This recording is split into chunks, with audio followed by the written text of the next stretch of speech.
That's the only hospital I know of with a bar at the bottom.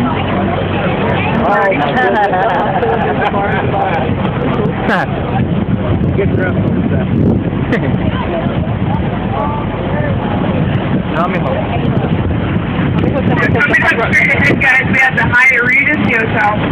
It isn't a very tall hotel, it's more of a wide hotel.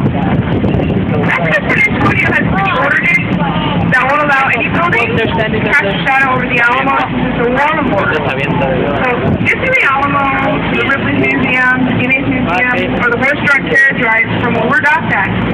You go straight ahead through the Hyatt to those glass doors, and they'll take you to all those destinations. The Alamo's right through there, right through the glass door. It'll be across the street.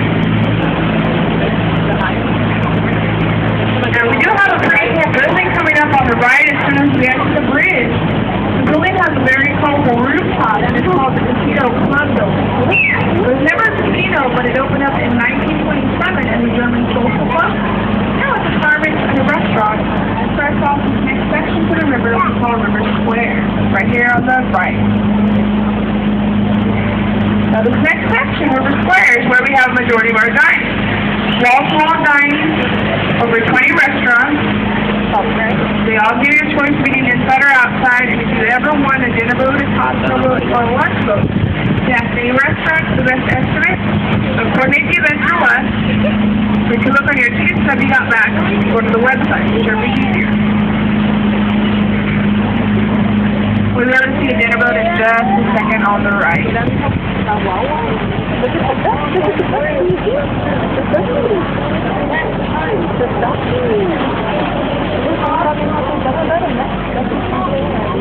If you want to see how the dinner boats look, it's the one on the right coming up.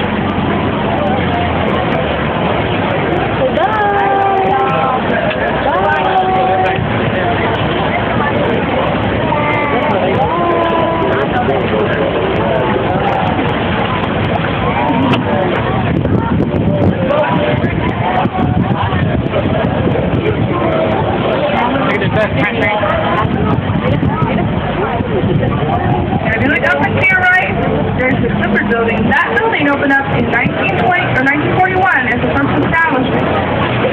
In 1941, when the Riverwalk was finished, our architect moved his offices to the river level of that building. First other businesses that would be safe from flood. His name was Robert Hudson. Now about 5 years after that, also on the right, he had the first restaurant opened up in Costa Rica. And here's in 1946, location.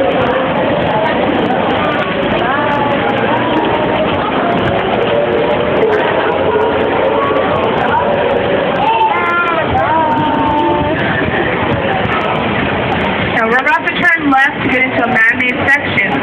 We're going to leave this natural part of the river and get into the man-made part that was built to connect this part to where the festivities were going on during a fair that we had here in 1968. It was called the Hemisphere.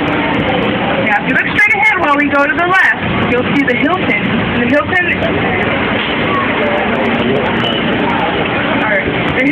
was built in a record of 202 working days.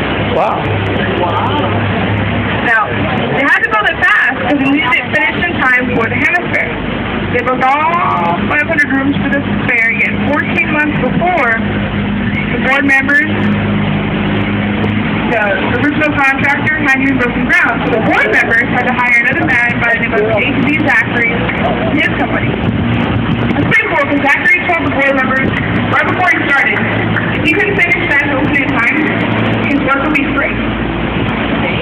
So what he did, find out very, very strictly, he just built the foundation up to the 4th floor and the concrete section in the middle on the river. Then all the 500 rooms built individually 8 miles south of here on an assembly line. Individually, he carpeted the rooms over there, he furnished them there. When they were finished, he just transported the rooms here and lifted them on top of one another using cranes and helicopters. He ended up finishing that Hilton a few days before the fair. You can find it in the Guinness Book of World Records, the fastest modular constructed building. Or, if you don't believe me, search on YouTube.com. circulate all the water in this area. We have a beautiful waterfall coming up on the right. A waterfall. This waterfall is powered by pumps, so everything's fresh. Just like on a really long river.